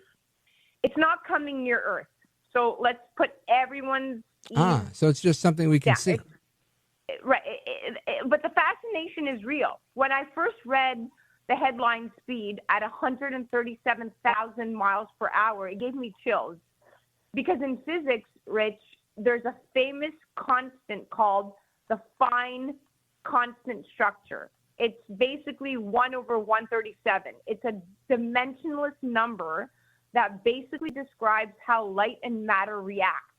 Actually, if you want to go back to actual science, Einstein called it one of the great mysteries of the universe. Now, I'm not saying the comet means something mystical, but I love that the number 137, which is the speed it's traveling at, keeps showing up in our equations, in our headlines, as if the cosmos are reminding us that precision and awe can actually coexist, if you will. All right. Well, Xen Sams, stand by right there. You can tell us more about the significance of 137 and this comet, as well as AI actresses in Hollywood when we return. Don't go anywhere. I'm Rich Valdés.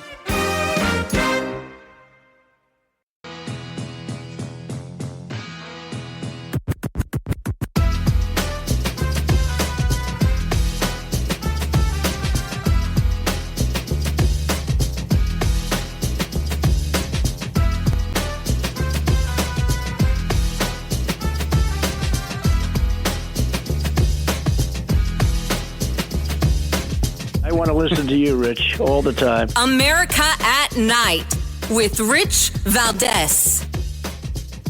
All right, amigos, welcome back. Rich Valdés keeping you company live and national here this evening. Happy Halloween, 833-482-5337. I see we've got calls from South Carolina, Illinois, Michigan, Connecticut coming your way momentarily, 833-4-Valdés.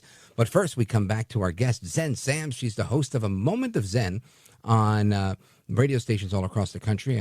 She's a weekend show. It's a great show. And I've been on a number of times, and it's always an excellent conversation. As you can tell, she's quite the conversationalist. She's an amazing host, and she knows so much more about comets and interstellar visitors than I do.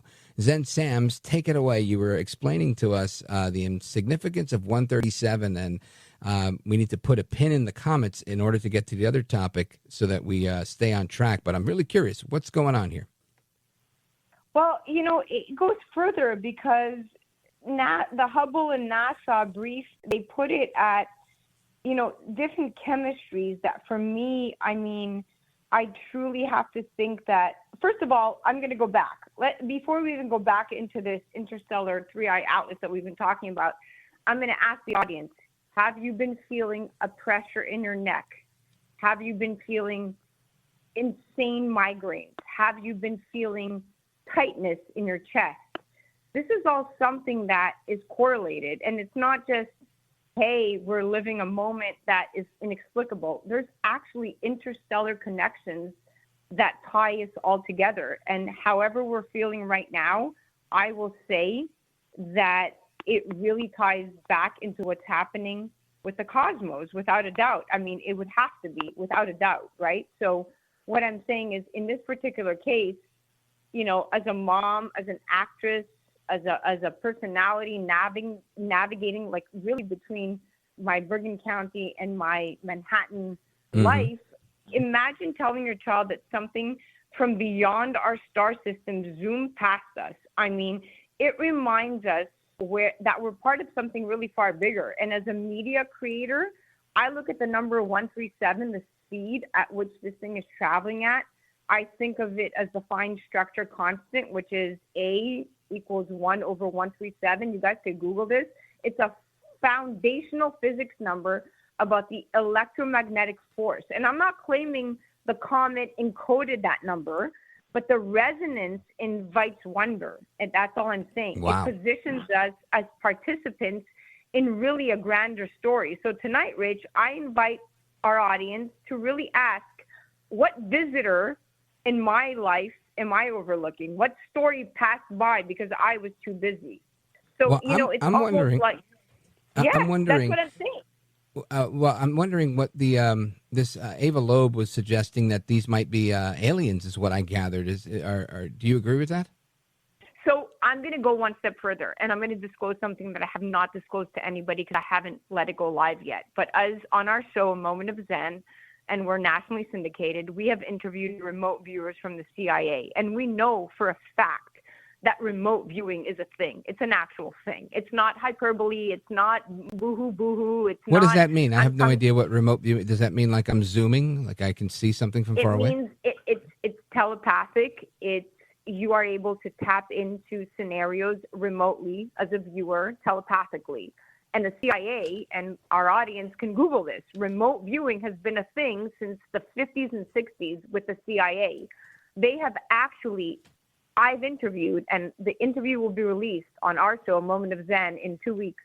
But outside of Dr. Robert Edward Grant, we interviewed remote viewers that were ex-CIA remote viewers for NASA and interstellar activity. And we have verifiable evidence that they have remotely interacted with holograms on 3i Atlas that say that this is not human-like. This is a galaxy from far beyond. A lot of them are saying it's the Draco reptilians. Like, we could come up with a million theories, but I'm going to release the interview very soon, and it's mind-boggling to know and to actually hear specialists admit that this is what's happening. So, yes, and do you find it quite odd that NASA has gone dark in all of this? Well, I don't know that they're dark or not. I never really hear NASA talking, period. Exactly. But in this particular case, because they are part of the government shutdown, they have gone dark.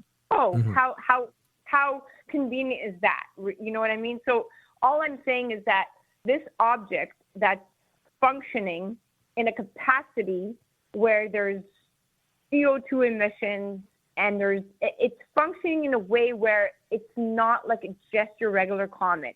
And now, if you're looking at the speed that it's coming at, it's a direct message to humanity. So I urge everybody to just stop and pause and think about what this could mean.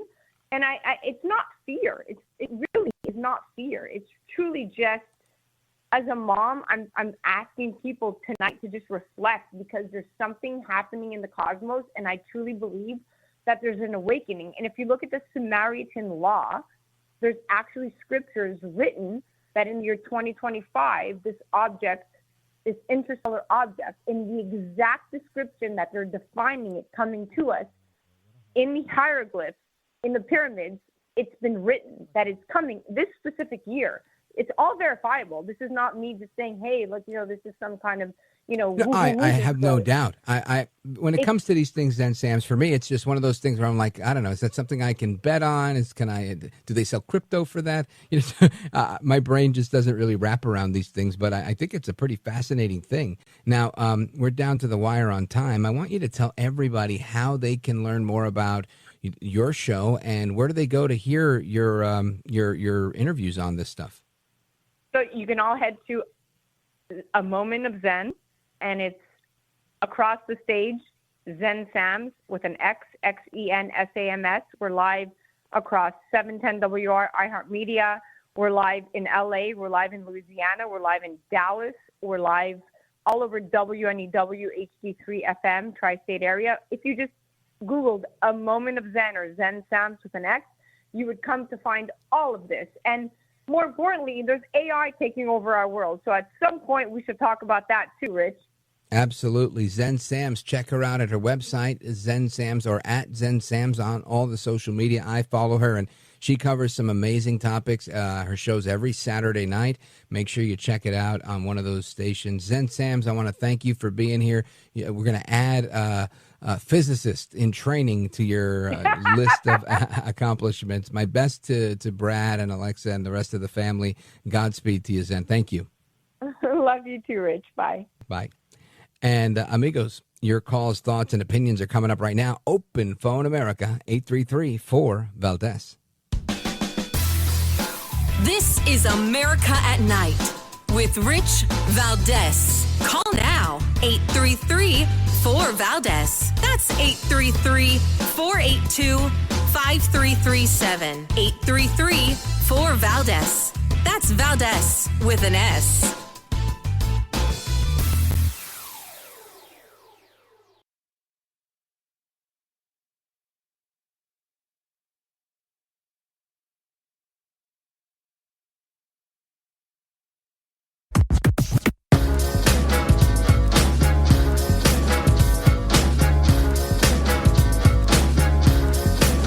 Call now, 833-4-VALDEZ. That's 833-482-5337. 833-4-VALDEZ. That's Valdés with an S.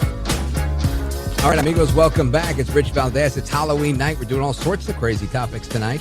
And I want to get your thoughts, calls, and reactions on all of it. Let's go to 1250 WTMA. Milton, Hamburg, is that Hamburg, South Carolina? Go for it. Good evening. How you doing? Wonderful, thank you. What's on your mind? I'm okay. Talking about President Trump, okay, with his tariffs and everything. He said he wanted to make America great again. He wanted to make America number one, America first. That's fine. But on one side, he's talking out of two sides of his face. Because he said, okay, I am a handicapped individual. I'm legally blind. I live in an assisted living facility, Medicaid, Medicare, Social Security, disability. That's what I live off of. And that's the only income that I have because I can't work. Because I'm handicapped, I'm in a wheelchair, plus I'm legally blind. Understood. You have disabilities. What does that have to do with President Trump speaking out of both sides of his mouth? I don't understand. Because he's saying he's not going to touch Medicare, he's not going to touch Medicare, he's not going to touch Social Security, he's not going to touch disability. And he is. He's going to. Watch because he's talking out of two sides. Saying watch, what are you, a fortune teller? He needs to remember the people that elected him, that re-elected But I'm saying, him. you make it sound like he came out and said to you, hey, Milton, in South Carolina, I'm going to be cutting Medicaid. He's never said such a thing. So you don't believe that he's going to cut Medicaid? I don't believe you for nothing. Right now, you're telling lies. I'm sorry, what did you say?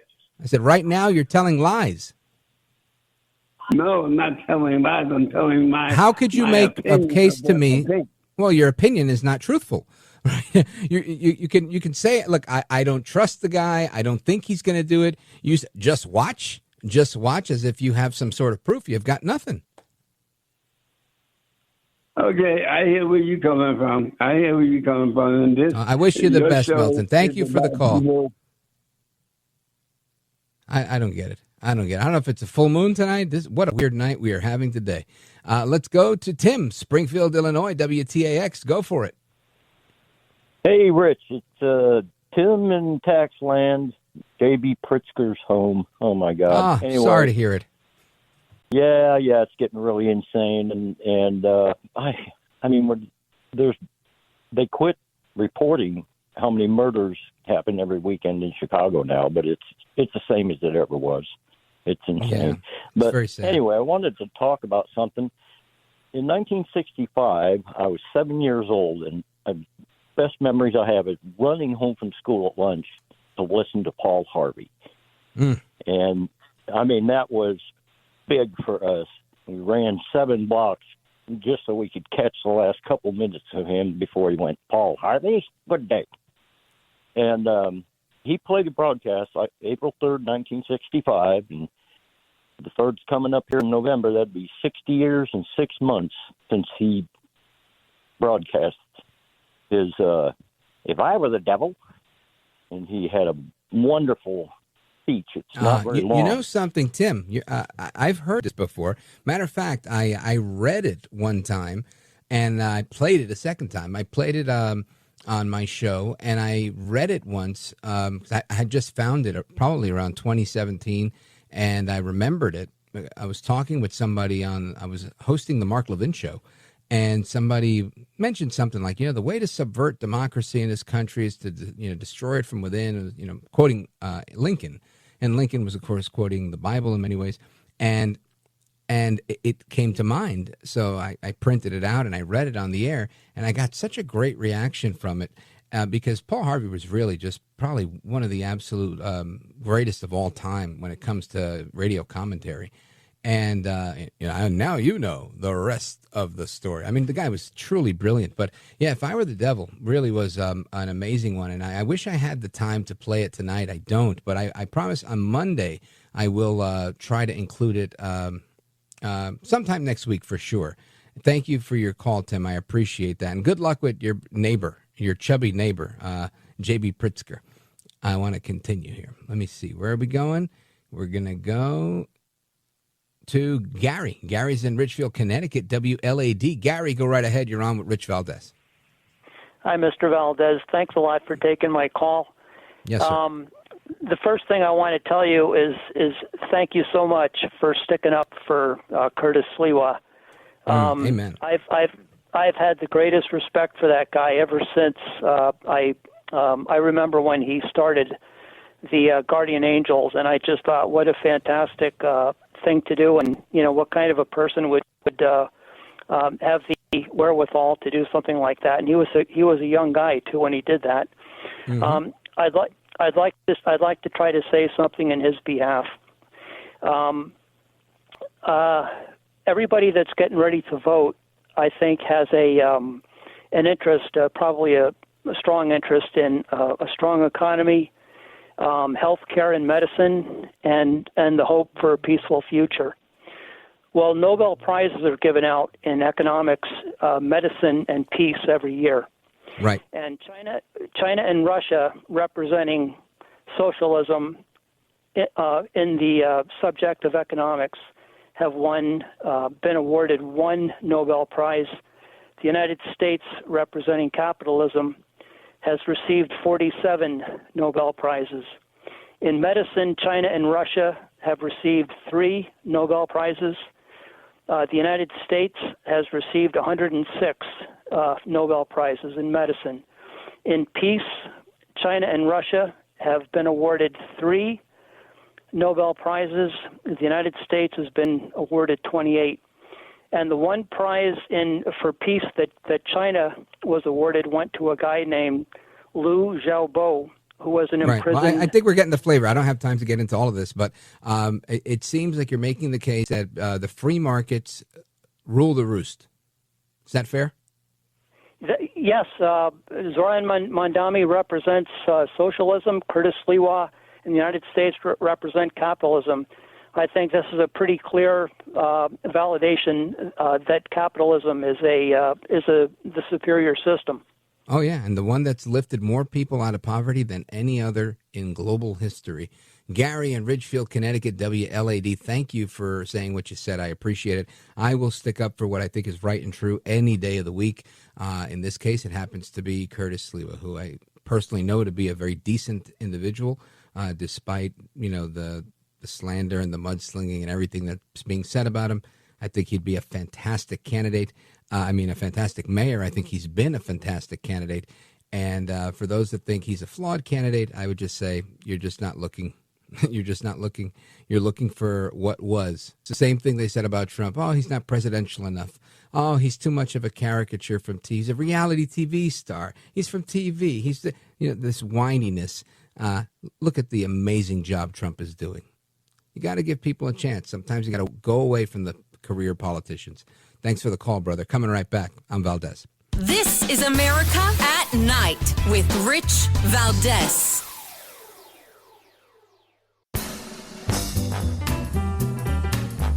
All right, amigos, it's the speed round. I'm Rich Valdés. Let's hit the calls. Ivan, Oklahoma City, KQOC. Go right ahead, Ivan. Hey, what's going on, Rich? Just a quick thing to say, just to kind of add on to that whole week conversation we were having earlier. Yes, me, that I have a degree in substance abuse studies. I do want to say, by far, that I personally think, and as far as it also reaches back, that the consumption of marijuana is safer than consumption of alcohol. I would agree with you. I never met anybody who said, oh, my God, I've been smoking so much weed that I have cirrhosis of the liver, right? I lost one of my dear friends I grew up with. He became an alcoholic after a divorce in his 30s. And by 41, he was dead. And the dead, I hate to be graphic here. Forgive me for those of you who are squeamish. His body exploded internally. That's what cirrhosis looks like. And it was brutal. And, I've never seen that happen with marijuana. Now, to Dr. Carole and the other guy's point that, people can go crazy and stab people to death, that's news to me, right? I did not know about that. So, I won't discount that. But, I'm with you. I think, I tend to be high-strung in many ways. You wouldn't believe that on the radio, right? This is my happy place. But when you put me in a car in Manhattan and I'm ready to get out the way, move. And my brother always tells me, he looks to me and he says, bro, you need to smoke some weed. You should take up that hobby. The jury is still out, brother. Ivan, thanks for the call and thanks for your service. Godspeed to you. Let me see. Where do I go here? Ken in Lansing, Michigan. It says, Dr. Carole Smart stuck in the 70s. Maybe. I think she's still one of the foremost in her field on that topic. Ken, thank you for your call. Scott in West Virginia. Scott, I don't think we have time to get into all of it, but there goes the music. Shoot, Scott. I apologize to both Ken and Scott that were patiently waiting. But I promise if you call in on Monday, I will get to you a lot sooner. We'll make sure they cut the line and move you to the front of the list. Amigos, hasta la próxima. Take care. Good night. God bless you, America. We got the Halloween show on the books, and the weekend is here. Godspeed, America. I'm Rich Valdés.